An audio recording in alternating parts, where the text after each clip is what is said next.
Selamat datang pemirsa, Pasuruan Info hadir di pekan libur Anda bersama dengan pembawa acara yang akan memberikan berita-berita top 5 minggu ini. Dari dugaan penyelewengan dana desa ke Sewu hingga kebijakan tarawih di kota Kabupaten Pasuruan. Inilah berita yang akan kami sajikan.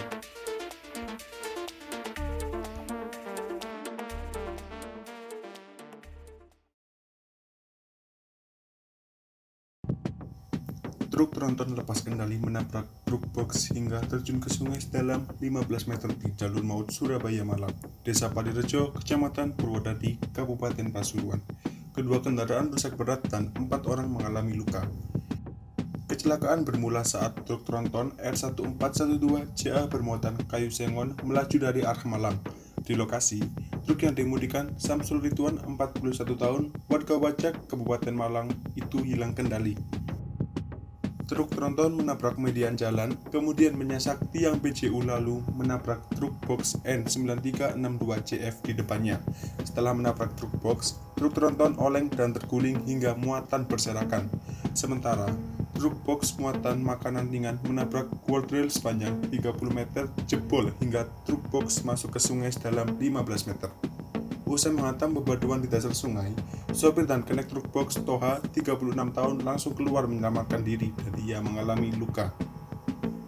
Demikian juga sopir dan penumpang truk tronton langsung keluar usai kendaraan terguling. Sopir truk tronton dan penumpangnya, Isma 15 tahun, terluka. Kanit Laka Lantas Polres Pasuruan, Ibtu Marti mengatakan, kecelakaan disebabkan truk tronton tak bisa menguasai kendaraan. Jalan di lokasi kejadian menurun menyebabkan kendaraan lepas kendali. Setelah semua korban luka dibawa ke puskesmas, petugas kemudian mengevakuasi truk tronton yang terguling di jalan raya, sehingga lalu lintas kembali lancar setelah sempat macet parah.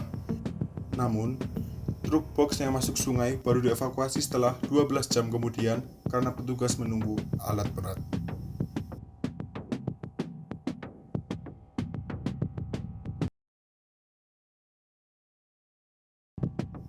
Kasus dugaan penyelewengan dana desa tahun 2020, Desa Kemiri Sewu, Kecamatan Pandaan, Kabupaten Pasuruan kian memanas. Kades menuding bendahara yang mengatur persoalan keuangan di pemerintah desa.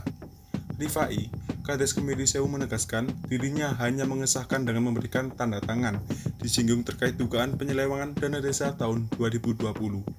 Mencuatnya kasus ini berawal warga setempat mencurigai kurangnya transparansi penggunaan anggaran dana desa yang mengalami perubahan. Salah satunya, rencana pembelian ambulans berubah menjadi pembangunan sumur bor serta pembangunan fisik setiap dusun. Selain itu, anggaran dana desa yang diperoleh oleh Desa Kemiri Sewu untuk penanggulangan bencana sebesar 66.111.825 yang tidak bisa dipertanggungjawabkan sebesar 20 juta rupiah. Tidak hanya itu, indikasi penyalahgunaan wewenang dan pemalsuan data diduga dilakukan Kades, di antaranya penyelenggaraan posyandu 20.350.000, pembinaan PKK 7.646.000, dan PAD fiktif sebesar 10 juta rupiah. Selain itu, warga Desa Kemiri Sewu pertanyakan alokasi dana COVID-19 tahun 2020.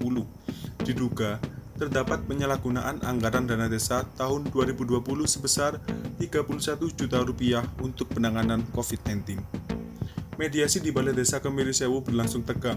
Warga menuding perangkat desa setempat tidak transparan dalam penggunaan anggaran. Setianya, anggaran sebesar 31 juta itu untuk kebutuhan cuci tangan warga tidak sesuai dengan realisasinya.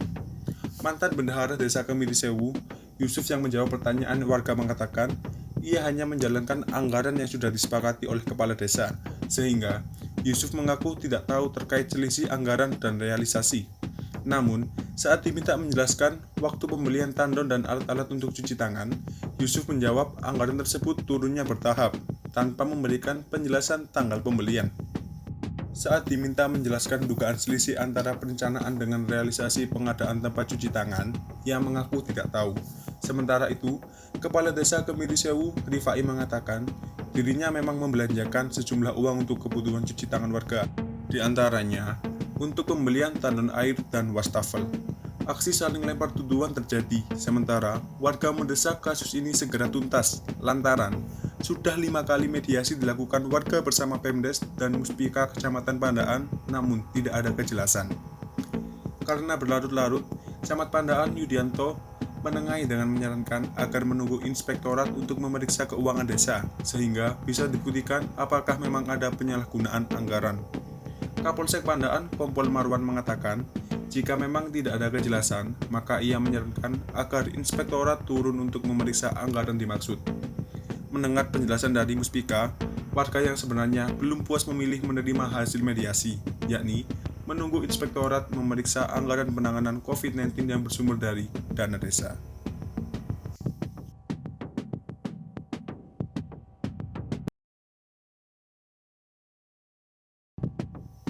Wali Kota Pasuruan, Saifullah Yusuf akan menghentikan pemberian izin minimarket baru. Langkah itu diambil demi menjaga eksistensi UMKM. Dia menjelaskan, sekarang sudah ada 50 lebih minimarket di Kota Pasuruan. Jumlah itu dikata sudah cukup. Berdasarkan hasil survei, satu minimarket ini akan mematikan 10-20 toko rakyat UMKM di sekitar minimarket. Jika dibiarkan, maka semakin lama toko rakyat atau UMKM akan mati. Gus Ipul mendorong minimarket yang sudah ada menjalin kemitraan dan kerjasama dengan UMKM, koperasi, atau toko rakyat, sehingga bisa tumbuh dan berkembang bersama. Pemkot diminta segera mengkoordinasikan hal tersebut dengan pihak minimarket, sehingga kerjasama bisa terjalin.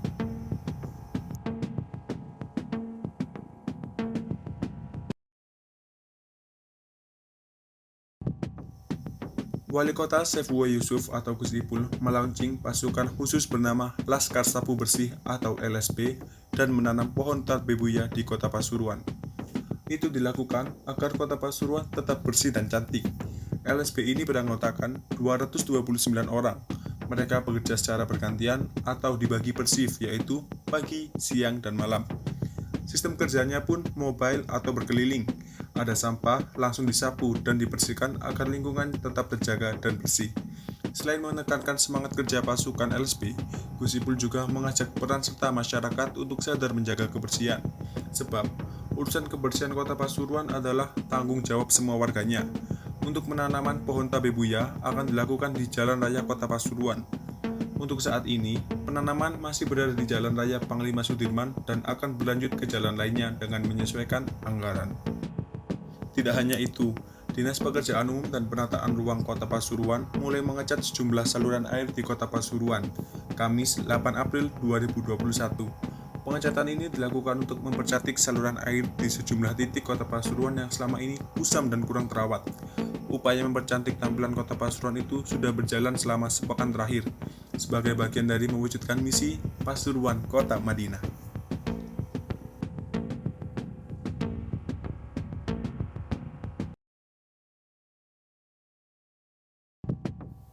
Bupati Pasuruan Irsyad Yusuf menegaskan, tarawih di bulan Ramadan bisa dilakukan tahun ini. Namun, jamaah tarawih harus tetap mematuhi protokol kesehatan. Gus Irsyad, panggilannya mengatakan, pihaknya tidak melarang ibadah sholat tarawih di masjid ataupun di musola. Yang perlu diingat, Ramadan tahun ini masih dalam suasana pandemi COVID-19. Karena itu, pihaknya membatasi protokol kesehatan harus diterapkan saat tarawih, mulai menjaga jarak, bermasker, dan kapasitas musola atau masjid tidak boleh penuh. Sementara itu, Bupati melarang rumah makan buka di jam-jam tertentu selama Ramadan, yaitu mulai pagi hingga pukul 3 sore. Sedangkan, warga non-muslim atau warga muslim yang berhalangan puasa menurutnya dalam pengecualian. Sementara itu, Pemkot Pasuruan juga tidak melarang tarawih selama Ramadan. Wali Kota Pasuruan, Saifullah Yusuf mengaku sudah menindaklanjuti arahan Menteri Agama RI melalui koordinasi dengan Forkopimda, Majelis Ulama Indonesia, dan perwakilan tokoh agama. Kegiatan ibadah yang biasa digelar secara berjamaah juga dibahas, misalnya sholat tarawih. Menurutnya, ibadah bulan Ramadan seperti sholat tarawih berjamaah dan tadarus tetap diperbolehkan. Hanya saja, protokol kesehatan tetap harus menjadi perhatian bersama. Karena itu, Pemkot menyiapkan beberapa skema untuk mengantisipasi penyebaran virus COVID-19. Di antaranya, semua kegiatan Ramadan digelar sesuai protokol kesehatan, lalu mengatur pembatasan sholat tarawih berjamaah. Misalnya, masyarakat yang bisa mengikuti sholat tarawih berjamaah hanya 50% dari total kapasitas masjid atau musola. Jika kapasitas masjid 100 orang misalnya, maka yang bisa sholat tarawih berjamaah hanya separuhnya. Di sisi lain, Pemkot akan menggelar operasi gabungan bersama TNI dan Polri selama Ramadan.